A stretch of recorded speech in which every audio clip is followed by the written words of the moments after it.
Good morning. Good morning. പേരെന്താ? സണ്ണി മാത്യു, പാല മണ്ഡലത്തിൽ നിന്ന്. കലാമണ്ഡലത്തിൽ നിന്നാണ്. ചേട്ടന് തിരുവനന്തപുരത്തിന് പോവുകയാണ്. തിരുവനന്തപുരത്ത് ആം ആദ്മി പാർട്ടി ഒരു രണ്ടാം സ്വാതന്ത്ര്യ സമരത്തിൽ പ്രവേശിച്ചിരിക്കുകയാണ്.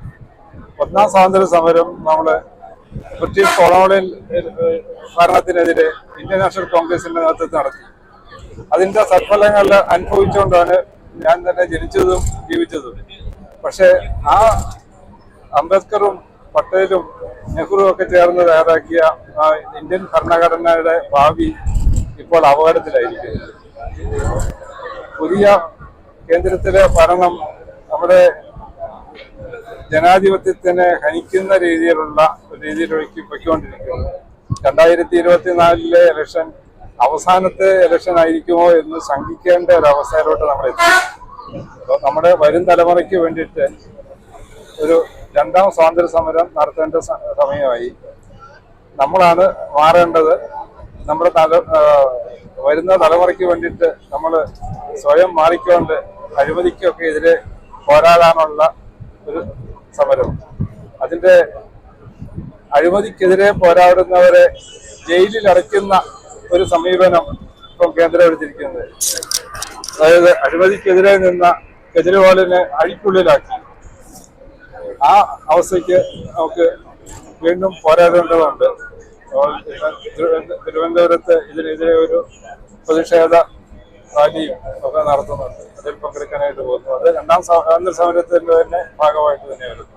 ചേട്ടന് ഇപ്പോഴത്തെ ഭരണത്തെ ഊഹിച്ചത് ബ്രിട്ടീഷുകാരുടെ ഭരണവുമായിട്ടാണ്. ബ്രിട്ടീഷുകാരുടെ ഭരണമായിട്ട് ഊഹിക്കാതിരിക്കാനാവില്ല. കാരണം ഇതൊരു കൊളോണിയൽ റൂള് തന്നെയാണ്.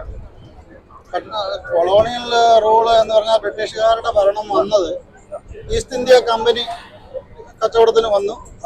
അവര് ഇന്ത്യയുടെ പല അസറ്റുകളും വാങ്ങി അത് ചൂഷണം ചെയ്തുകൊണ്ടിരുന്നു. ഇപ്പൊ അദാനി വാങ്ങുന്നതിനെ നമുക്ക് അതുമായിട്ട് ഉപമിക്കാൻ പറ്റും. ഈസ്റ്റ് ഇന്ത്യ കമ്പനി എടുത്തതുപോലെ ഗുജറാത്തിലൊക്കെ ഉള്ള കുറെ കമ്പനികള് നമ്മുടെ എല്ലാം ഊറ്റി കുടിച്ചുകൊണ്ടിരിക്കുക.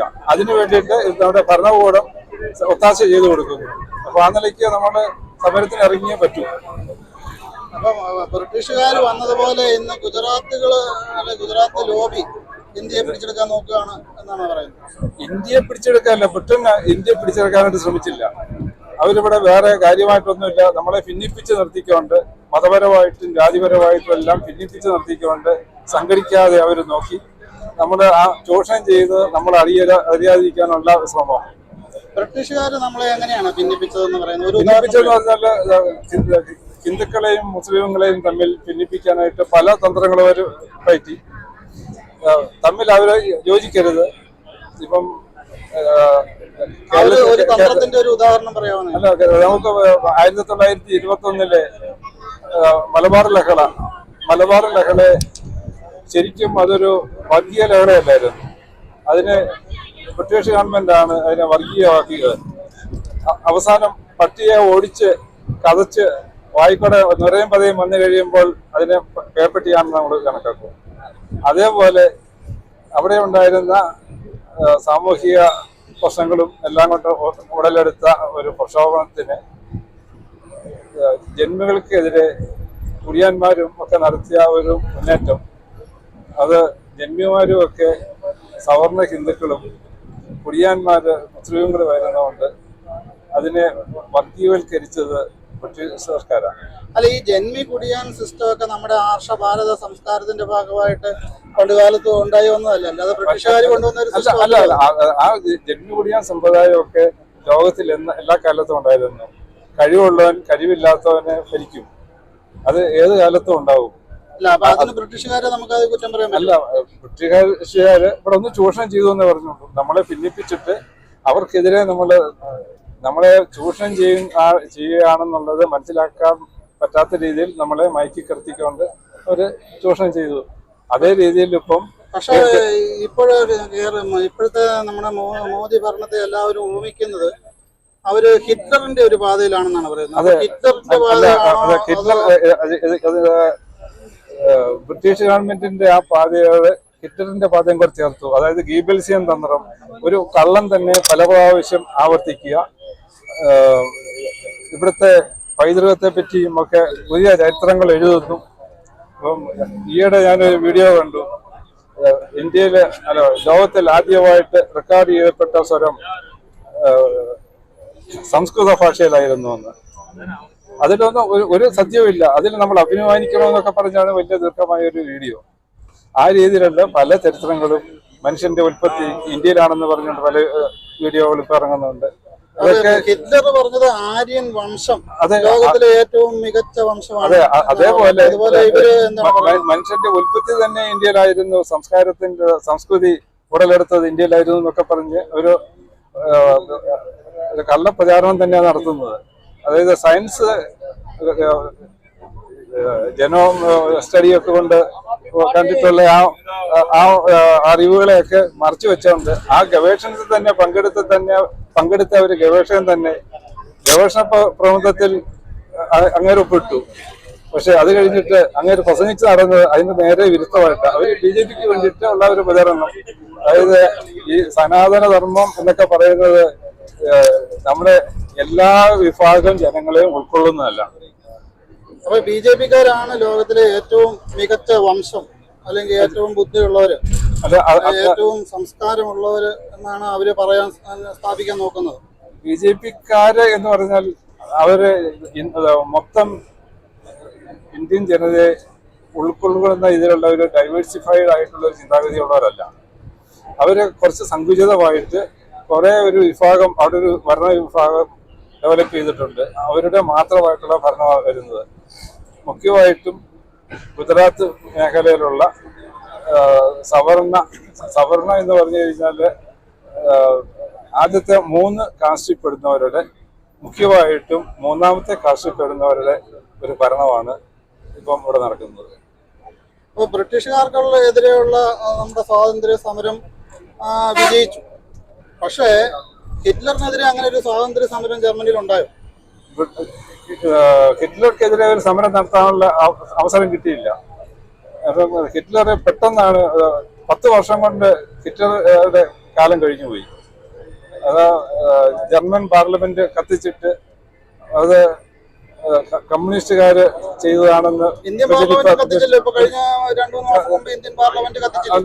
രേഖകൾ നശിപ്പിക്കാനൊക്കെ ഉള്ള കത്തിപ്പിക്കൽ എല്ലാ സ്ഥലത്തും നടക്കാറുള്ളതാണ്.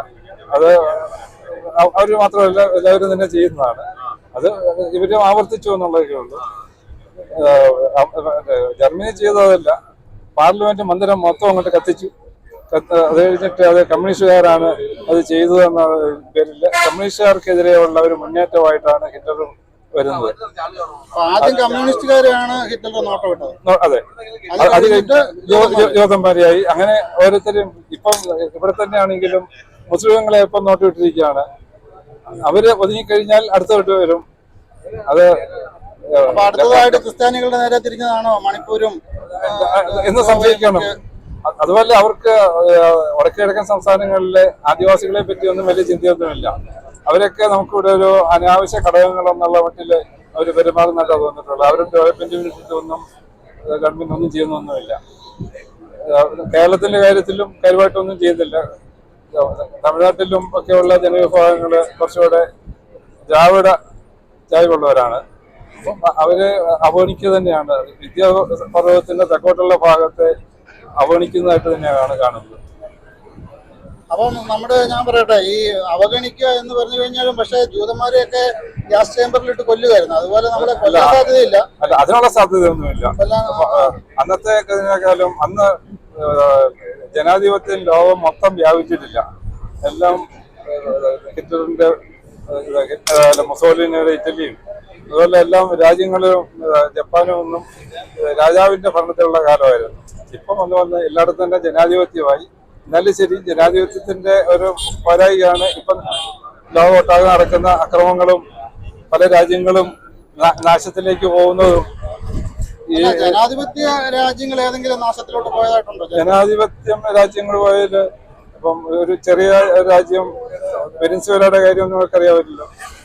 കേരളത്തെ പോലെ വിഭവസമൃദ്ധമായിട്ടുണ്ടായിരുന്ന ആ രാജ്യം ഇപ്പോൾ തീരെ ദരിദ്രമായി ജനങ്ങള് അയൽ രാജ്യങ്ങളിലേക്ക് പലായനം ചെയ്യുന്ന അവസ്ഥയെത്തി. പുതിയ പ്രസിഡന്റ് വന്ന ശേഷം വെനസ്വേല വീണ്ടും ശരിയായി വീണ്ടുമായി വരുന്നുള്ളൂ. അത് ഭരണം മാറിയെടുക്കാന്ന് പറയുന്നത് വളരെ ബുദ്ധിമുട്ടാണ്. ഇപ്പം നമുക്ക് ഇവിടെ അടുത്ത് സിലോൺ ഉണ്ട്. സിലോണിന്റെ നാശം കണ്ടു. വെനസ്വേലയിൽ പക്ഷെ ജനാധിപത്യം മരിച്ചില്ല.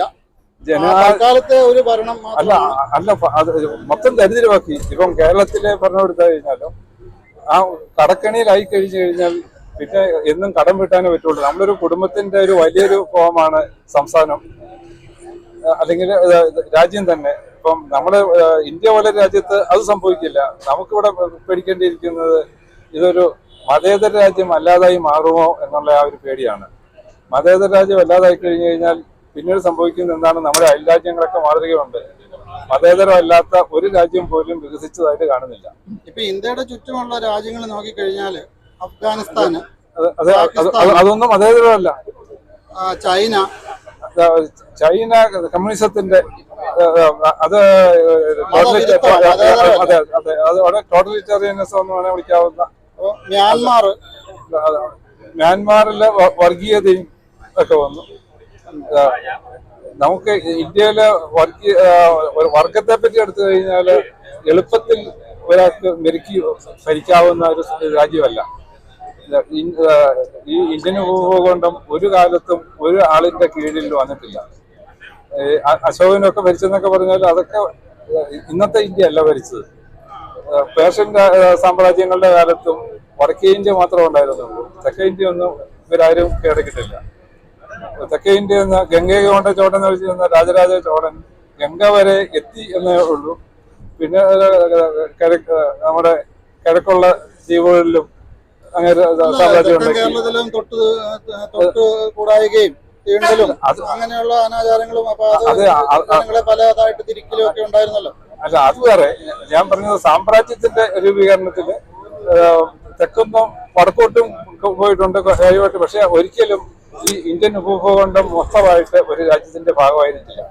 അല്ല, അന്നത്തെ ആർഷഭാരത സംസ്കാരം ഏറ്റവും മഹത്തായ ഒരു സംസ്കാരമായിട്ടും എങ്ങനെയാണ് ഈ പേർഷ്യക്കാർ വന്ന് ഈ ആർഷഭാരത സംസ്കാരത്തെ കീഴടക്കിയത്? ആർഷഭാരത സംസ്കാരം എന്ന് പറയുന്ന ആ പ്രദേശങ്ങള്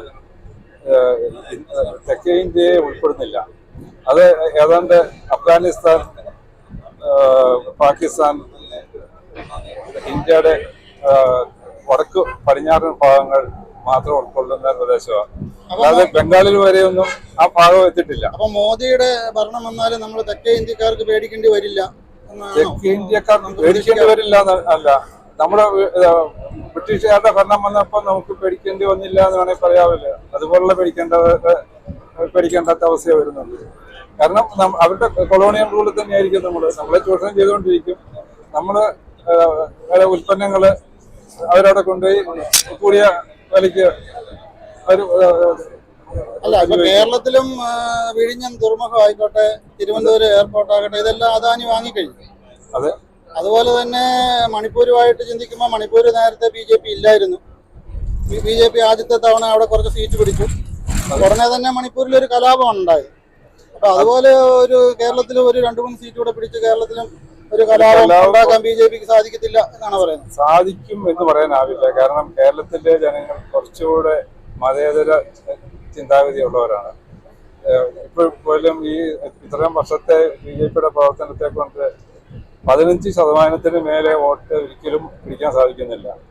അവർക്ക് ശരിക്കും ഉള്ളത് ഒരു 10% വോട്ടാണ്. അതിൽ ബാക്കിയുള്ള ന്യൂനപക്ഷങ്ങൾ വരെ അവർക്ക് വോട്ട് ചെയ്തിട്ടാണ് ഈ 15 എത്തുന്നത്. അതായത് ഒരു ഭൂരിപക്ഷ സമുദായം കുറച്ചുകൂടെ മതേതരമാണ് കേരളത്തില്. സമൂഹം മതേതരമാണെങ്കിലും ഒരു കലാപം നടത്തി കഴിഞ്ഞാല് പോലീസ് അനങ്ങാതിരുന്നു കഴിഞ്ഞാൽ, അല്ലെങ്കിൽ പട്ടാളം അനങ്ങാതിരുന്നു കഴിഞ്ഞാല്, ഇപ്പൊ തന്നെ ഒരു ആരോപണം ഉണ്ടല്ലോ, പോലീസ് BJPയുടെ പിടിക്കാണ് നിൽക്കുന്നത്, അവർക്ക് ഇഷ്ടമുള്ള കാര്യങ്ങൾ അന്വേഷിക്കുന്നില്ല, ഇപ്പൊ മാസപ്പടി അന്വേഷിക്കുന്നില്ല, അങ്ങനെയുള്ള കേസുകളൊന്നും. അപ്പൊ പോലീസ് അങ്ങനെ നിഷ്ക്രിയമായി കഴിഞ്ഞാല്, പോലീസ് നിഷ്ക്രിയമാകുക എന്ന് പറയുന്നത് ഇപ്പം ഓൾ ഇന്ത്യ സർവീസുകാര് കേന്ദ്ര ഗവൺമെന്റിന്റെ നിയന്ത്രണത്തിലുള്ളവരാണ്. കേന്ദ്രത്തിൽ ആര് ഭരിക്കുന്നു എന്നുള്ളതനുസരിച്ചാണ് ഇപ്പം പോലീസിന്റെ ഒക്കെ തലപ്പത്തുള്ളവരുടെ ചിന്താഗതി വരുന്നത്. അവർക്ക് സെൻട്രൽ ഗവൺമെന്റിന്റെ അവിടെ എന്തെങ്കിലും പുതിയ പോസ്റ്റുകൾ കിട്ടുമോ? ഇപ്പം ജഡ്ജിമാരും ഒക്കെ റിട്ടയർ ചെയ്ത് കഴിഞ്ഞാൽ ഉടനെ ഗവർണർമാരായിട്ടും ഒക്കെ മാറുന്നത് നമ്മൾ കാണുന്നുണ്ടല്ലോ. കേരളത്തിൽ തന്നെ അങ്ങനെ ഒരു ഗവർണർ ഭരിച്ചിട്ടുണ്ട്. പക്ഷെ അദ്ദേഹം വലിയ കുഴപ്പമില്ലായിരുന്നതുകൊണ്ട് നമുക്ക് വലിയ പരാതിയില്ലാതെ പോയി. എങ്കിലും കേന്ദ്ര ഗവൺമെന്റ് സർവീസിലുള്ള പല ഉദ്യോഗസ്ഥന്മാരും ഇത് കഴിയുമ്പോൾ റിട്ടയർമെന്റിന് ശേഷമുള്ള ജീവിതത്തെപ്പറ്റി ഒരു ശോഭനമായ ഭാവിയെപ്പറ്റി ചിന്തിച്ച് ജീവിക്കുന്നവരാണ്. അതേസമയം അടുത്ത ഭരണം ആരുടെയാണെന്ന് തീർച്ചയില്ലാത്തൊരവസ്ഥ വരുമ്പോഴാണ് ഉദ്യോഗസ്ഥന്മാർ കുറച്ചുകൂടെ നോട്ടിലായിരിക്കുന്നത്. കേരളത്തിലെ ഭരണത്തിൽ വരുമ്പോൾ LDFന്റെ 5 വർഷം കഴിഞ്ഞാൽ 5 വർഷം UDFന്റെ ആണെന്ന് കേരള സർവീസിലെ ഉദ്യോഗസ്ഥന്മാർക്ക് ഒരു ചിന്തയുണ്ട്. അപ്പം UDFന്റെ ഭരണം ഒരു 4-ാം വർഷം ഒക്കെ ആകുമ്പോഴത്തേക്കും പതിയെ ഉദ്യോഗസ്ഥന്മാരെ നോട്ടലായി തുടങ്ങും. 5 വർഷം തികയുമ്പോഴത്തേക്കും അവർ അടുത്ത മുന്നണിയുടെ ഭരണത്തെ സ്വീകരിക്കാൻ വേണ്ടിയിട്ട് മാനസികമായിട്ടും പ്രവൃത്തിയിലും തയ്യാറെടുത്ത് കഴിഞ്ഞു. അതാ ഞാൻ പറയുന്നത്. അപ്പൊ കേരളത്തിലും ഒരു ഭരണം പിടിക്കുകയാണെങ്കിൽ കേരളത്തിൽ ഒരു മുന്നണി ആയിട്ടെങ്കിലും ഭരണം പിടിച്ചു. ഇപ്പൊ മണിപ്പൂരിൽ പിടിച്ചതുപോലെ ഒരു മുന്നണി ആയിട്ടെങ്കിലും ഭരണത്തിൽ കയറി. അപ്പൊ കേരളവും കേന്ദ്രവും BJPയുടെ കീഴിൽ വരുമ്പോൾ ഒരു കലാപം രണ്ടും കൂടി ആയി കഴിഞ്ഞാൽ നമ്മുടെ ഭാവി ശോഭനമല്ല. പക്ഷെ അങ്ങനെ ഒരെണ്ണം വരാനുള്ള സാധ്യത കാണുന്നില്ല. ഓക്കെ ഏട്ടാ, താങ്ക് യു.